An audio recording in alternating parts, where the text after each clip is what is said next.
नमस्कार दोस्तों, मेरा नाम है अखिल तिवारी और मैं आपका स्वागत करता हूं अपने YouTube चैनल पर एक और नए स्पेशल वीडियो के साथ।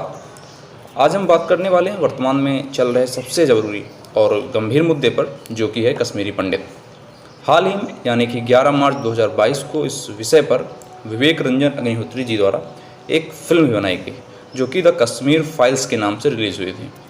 आज भारी मात्रा में लोग देख रहे हैं और यही कारण है कि 15 करोड़ के बजट से बनी एक फिल्म, जिसने पहले दिन लगभग 3.5 करोड़ रुपए की ओपनिंग की थी, वह आज जिस दिन मैं यह वीडियो बना रहा हूँ लगभग 16वां दिन है और यह 200 करोड़ को पार कर चुकी है। लगभग 211 करोड़ रुपए का कलेक्शन कर चुकी है। मैंने यह फिल्म पिछले रविवार यानी 20 मार्च को देखी थी और इसीलिए पिछले रविवार मेरा संडे स्पेशल वीडियो नहीं आ पाया। तो बिना ज़्यादा सोचे, बिना ज़्यादा बात किए हम इस वीडियो को शुरू करते हैं और समझते हैं मेरे नज़रिए से कश्मीरी पंडितों का एक सच। देखिए, इस फिल्म के बारे में मैंने थोड़ा सा सर्च किया था तो पता चला कि यह फिल्म सुपर हिट नहीं बल्कि स्लीपर हिट हुई है। स्लीपर हिट का मतलब क्या होता है कि जिसका प्रमोशन बहुत कम होता है पर पब्लिक बहुत ज़्यादा अच्छा रिस्पांस उसे मिलता है, या फिर कह सकते हैं कि जो शुरुआत में कम कलेक्शन करती है और धीरे धीरे जैसे जैसे उसके दिन बढ़ते हैं और वो कलेक्शन का नया नया रिकॉर्ड तोड़ती है, तो उसे स्लीपर हिट कहते हैं। तो यह एक फिल्म एक स्लीपर हिट थी और चलिए इसके बारे में थोड़ा सा समझते हैं। देखिए, जब कभी भी कहीं पर ऐसी घटना होती है तो उसके पीछे एक हाथ नहीं होता बल्कि कई हाथ मिलकर इस तरह की एक भयानक घटना को अंजाम देते हैं। बात है 1975 की, जब देश में इंदिरा गांधी जी की सरकार थी और जम्मू में शेख अब्दुल्ला की। इन दोनों के बीच एक समझौता हुआ था जिसे इंदिरा शेख अकॉर्ड नाम दिया गया था। कहीं ना कहीं ये एक छोटा सा ही सही परंतु आगे होने वाले एक भयानक घटना का भाग जरूर था।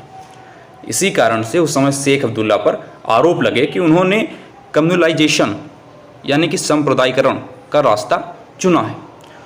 अब्दुल्ला ने अपनी आत्मकथा आतिश-ए-चिनार में कश्मीरी पंडितों को भारत सरकार का मुखबिर यानी कि जासूस भी बताया था। आगे चल के इन्हीं कारणों से कश्मीर में मुस्लिम और हिंदुओं के बीच एक मनमुटाव ने जन्म ले लिया था।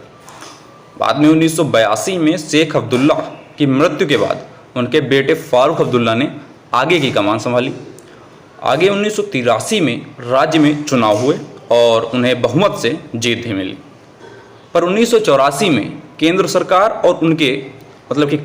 और राज्य सरकार के बीच मतभेद हो जाने के कारण इंदिरा गांधी ने 12 नेशनल कॉन्फ्रेंस के एमएलए और कांग्रेस की मदद से फारूक अब्दुल्ला को हटाकर उनके ब्रदर इन लॉ गुलाम मोहम्मद शाह को जम्मू एंड कश्मीर का नया सीएम बना दिया, जिससे जम्मू एंड कश्मीर पर केंद्र की अच्छी पकड़ रह सके, इसलिए उन्होंने ऐसा किया था। लेकिन गुलाम शाह ने ठीक उसके विपरीत काम किया और देखा जाए तो यह कांग्रेस की एक बड़ी भूल साबित हुई थी। लोगों का मानना है कि मोहम्मद शाह ने अपने पद को बनाए रखने के लिए वहाँ के मुस्लिमों को भड़काने का काम किया और अलगाववादी जो वहाँ पर थे उनका साथ भी दिया।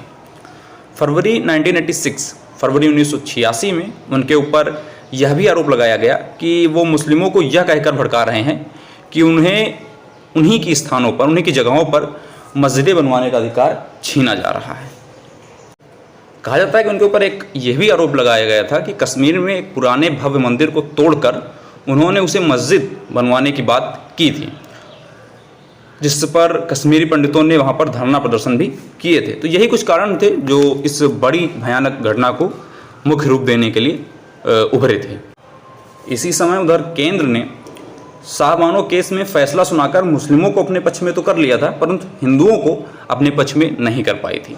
इसीलिए केंद्र सरकार ने 25 जनवरी 1986 को बाबरी मस्जिद का गेट खुलवा दिया और वहां पर हिंदुओं को पूजा पाठ करने की अनुमति भी दे दी गई, ताकि वह हिंदू और मुस्लिम दोनों पक्षों को अपने समर्थन में कर सके।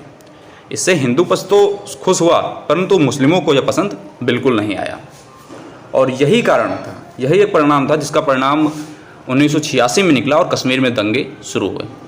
दक्षिण कश्मीर इसका मुख्य केंद्र था, जहां पर कश्मीरी पंडितों को मुख्य रूप से टारगेट किया गया था। ये सब देखते हुए 12 मार्च 1986 को केंद्र सरकार ने गुलाम मोहम्मद शाह को सीएम पद से हटाया और गवर्नर जगमोहन मल्होत्रा को जम्मू एंड कश्मीर का गवर्नर नियुक्त किया और वहाँ पर राष्ट्रपति शासन लागू हुआ। इसी को लेकर कश्मीरी मुस्लिमों में यह बात फैल गई कि केंद्र सरकार, जो कि एक हिंदू केंद्र सरकार है, उसने एक मुस्लिम बहुल राज्य में भी अपनी मनमानी शुरू कर दी है। उधर केंद्र में इंदिरा जी की मृत्यु के बाद राजीव गांधी ने बागडोर संभाली और पुराने अपने चले आ रहे समझौते पर हस्ताक्षर किए और राजीव फारूक अकॉर्ड पर पुष्टि की। आगे चलकर 1986 में फारूक अब्दुल्ला फिर से जम्मू कश्मीर के सीएम बने। इस प्रकार केंद्र की एक कठपुतली सरकार जम्मू एंड कश्मीर में तय हुई। लेकिन यह बात वहाँ के सेपरेटिस्ट यानी कि अलगाववादियों को नहीं पची। उन्होंने कश्मीर में गलत अवधारणाएं फैलानी शुरू कर दी और इसमें मुख्य भूमिका निभाई एक संघ ने, जिसका नाम था MUF यानी कि मुस्लिम यूनाइटेड फ्रंट। आगे 1989 में बात करें तो जब केंद्र में VP सिंह की जनता दल की सरकार थी तो मुफ्ती मोहम्मद सईद उस समय गृह मंत्री के पद पर थे। तब JKLF, अभी आगे इसके बारे में बताएंगे, तो JKLF ने उनकी बेटी रूबिया सईद को किडनैप कर लिया था और JKLF ने डिमांड रखी थी कि जेल में बंद 5 JKLF आतंकवादियों को छोड़ने पर ही वे रूबिया सईद को वापस करेंगे।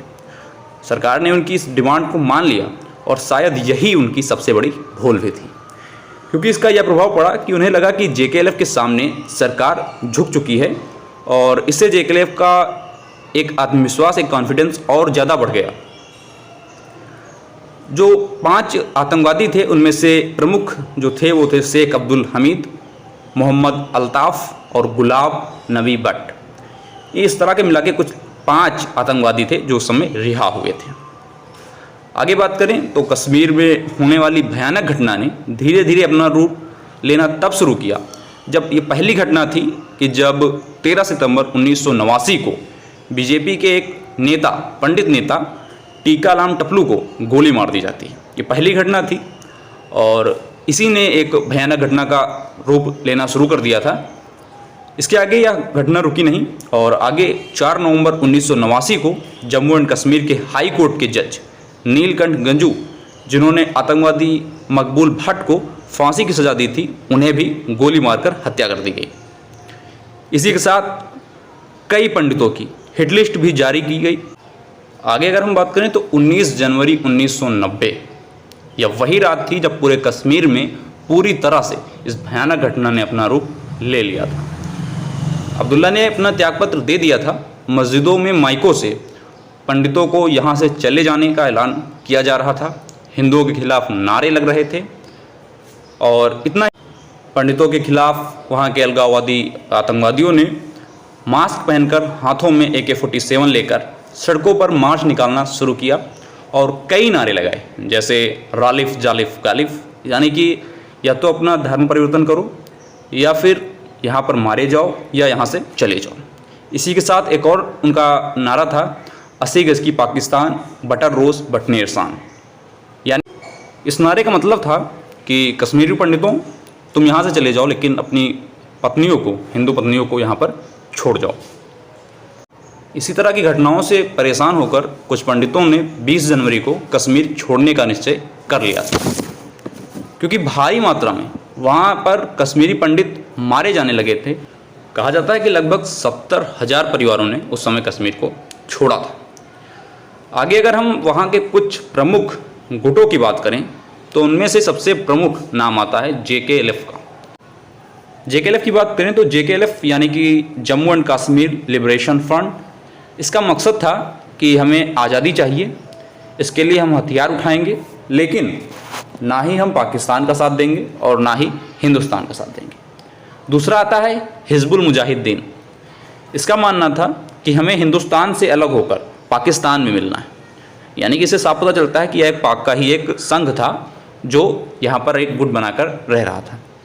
तीसरा आता है हुर्रियत। हुर्रियत, इसका मकसद था कि हमें अलग तो होना है, लेकिन हम किसी के साथ नहीं रहेंगे, हमें अलग तो होना है, परंतु हम इस विषय पर शांति से बात करना चाहते हैं, ना कि हथियारों से। JKLF सबसे खतरनाक इसलिए थी क्योंकि यह किसी मजहब को नहीं देखती थी। इसका मकसद था कि जो भी इंडिया का, भारत का पक्ष लेगा वह मारा जाएगा, फिर वह चाहे हिंदू हो या मुस्लिम। इसकी पुष्टि के लिए आप एक यूट्यूब पर इस समय वीडियो चल रहा है बिट्टा कराटे का, जो वहाँ के इस संघ के JKLF के एक प्रमुख लीडर थे, प्रमुख सदस्य थे। इनका वीडियो इस समय इंटरव्यू जो है यूट्यूब पर चल रहा है, उसे आप देख सकते हैं। उसमें ये साफ इन्होंने कहा है कि वह किसी को नहीं देखते थे, वह चाहे हिंदू हो या मुस्लिम, वो सबको मारते थे। तो ये आप समझ सकते हैं JKLF कितना खतरनाक था। वर्तमान में ये जितने भी आतंकवादी हैं, ये सब कश्मीर में, जैसे कि यासीन भट्ट हो गए और भी कई तमाम लोग हैं जो अब हुर्रियत में शामिल हो गए हैं, क्योंकि हथियारों से लड़ने का परिणाम भारतीय सेना ने इन्हें दे दिया है। और अंत में सबसे ज़रूरी बात, जिस पर कई लोगों में मतभेद होता है अभी भी है, कि इस भयानक घटना में सबसे ज़्यादा हिंदू मारे गए या मुस्लिम। देखिए, अगर हम इस घटना को पूरी तरह से देखें तो इसमें लगभग 26,000 भारतीय सैनिक शहीद हुए थे, जिनमें से लगभग 7 से 8,000 सैनिक कश्मीर घाटी में शहीद हुए थे। इनकी बात कोई नहीं करता, क्योंकि इसका कारण है कि राजनीतिक पार्टियां केवल हिंदू और मुस्लिमों की बात करती हैं, ना कि भारतीय सेना की। अगर हम 2011 की रिपोर्ट को देखें तो लगभग 1.5 लाख कश्मीरी पंडितों ने कश्मीर तो छोड़ा ही था, और इसी के साथ लगभग 18,735 मुस्लिम परिवारों ने भी उस कश्मीर उस समय छोड़ा था। यह बात बहुत कम लोग जानते होंगे। देखिए, ये वही मुस्लिम थे जो कहीं ना कहीं भारत और कश्मीरी पंडितों का पक्ष ले रहे थे। भारत सरकार की बात करें तो 30 साल हो चुके हैं अब तक, इन्होंने अपने ही नागरिकों को अपने ही देश में रिफ्यूजी बनाकर रखा है। 2015 में सरकार ने कहा था कि हम कश्मीर में फिर से पंडितों को वापस लाएंगे, पर आज 7 साल बीत चुके हैं, केवल 15% कंस्ट्रक्शन का काम वहाँ पर पूरा हो पाया है। बस जम्मू एंड कश्मीर की लगभग 3,000 एकड़ ज़मीन वहाँ की इंडस्ट्रियों को बनाने के लिए इन्वेस्ट कर दी गई है, परंतु वहाँ पर कश्मीरी पंडितों को उन्हीं की 200 एकड़ ज़मीन देने के नाम पर आप चुप हो जाते हैं। यही नहीं, वो चाहे 2014 का हो या 2019 का घोषणा पत्र, हर घोषणा पत्र में कश्मीरी पंडितों को उनके ज़मीन वापस दिलाने की बात की जाती है, परंतु होता कुछ नहीं है। और अंत में मैं बस सरकार से यही कहना चाहता हूँ कि कश्मीरी पंडितों को अपने अपने भाषणों में नहीं, बल्कि उनके खुद के घर में जगह देने का काम करें। बस इस वीडियो को मैं यहीं पर समाप्त करूँगा। आशा करता हूँ यह वीडियो आपको पसंद आई होगी, और अगर पसंद आई है तो वीडियो को लाइक कर दीजिए। जो भी आपकी राय है कमेंट में ज़रूर बताइएगा, और चलिए मिलते हैं अगले रविवार किसी नए टॉपिक के साथ। तब तक के लिए जय हिंद, जय भारत। अगर आपने इस फिल्म को अभी तक नहीं देखा है तो ज़रूर जाइए, तुरंत देखिए, और तब हमें कमेंट में बताइए कैसा आपका एक्सपीरियंस रहा। धन्यवाद।